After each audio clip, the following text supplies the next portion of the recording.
slime. Aqui o pote tá vazio. E agora eu vou fazer slime. Aqui a slime aqui grudenta. E eu vou fazer uma slime grudenta. Então bora lá pro vídeo. A slime da colher. Cuidou em tudo. Cuidou em tudo. Não sei se meu...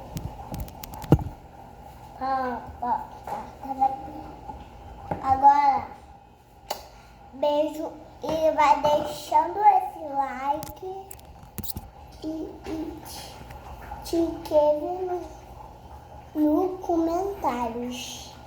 Se vocês gostaram esse vídeo, então que sim, deixa lá e comenta aqui embaixo. Então vamos lá pro vídeo. Vem comigo.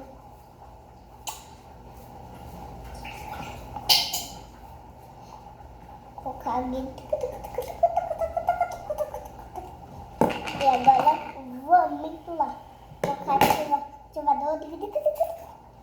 Agora vamos pular.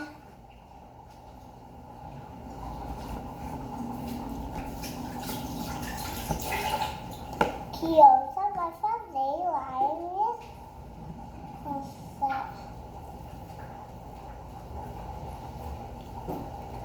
Olha, gente, que eu só sabe fazer live.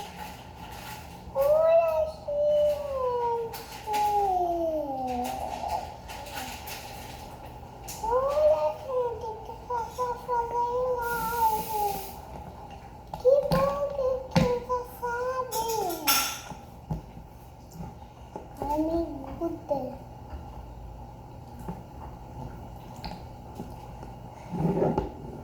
Não, vila.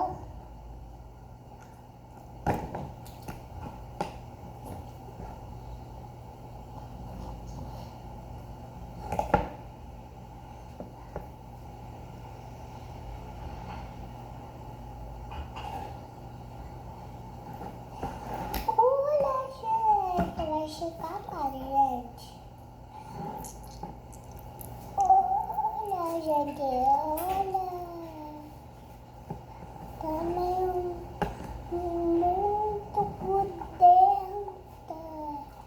Ainda tá pronta.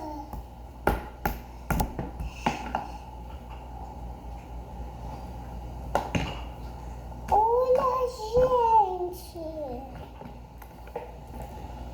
Ô, rapaz, cadê o ativador? Cadê o ativador? É. Ué, você não me pediu o ativador, eu nem sei como é que faz esse ativador. E agora? Ué? Você tinha que ter montado todos os seus materiais para poder gravar o vídeo, né? Ué, mas eu não tenho ativador. Ah, você não tem o ativador? É. Ah, então tem que comprar esse ativador, né? Para gravar o vídeo, né? Tá. E aí, como é que vai fazer agora, seu ativador? Ixi, minha mão tá sem grudenta. A slime não tá grudenta? Tá assim grudenta, eu coloquei água. Ah, então já tá bom, já tá pronta. Não tá pronta não, acho que falta ativador. Ah, falta o ativador? Falta o ativador. E falta tudo que a Maíra tem. Ah, tá faltando tudo que a Maísa tem. Maísa tem. Entendi. Então se despede do pessoal e fala pra voltar amanhã, no outro vídeo de amanhã, que você vai comprar os ativadores Eu vou e tudo. comprar, ó, eu quero comprar um monte de ativadores. Ah, tá bom. Tá bom. Então se despede do pessoal, então. Tchau, esse mano aqui do canal, então, beijinho, tchau, até o próximo vídeo.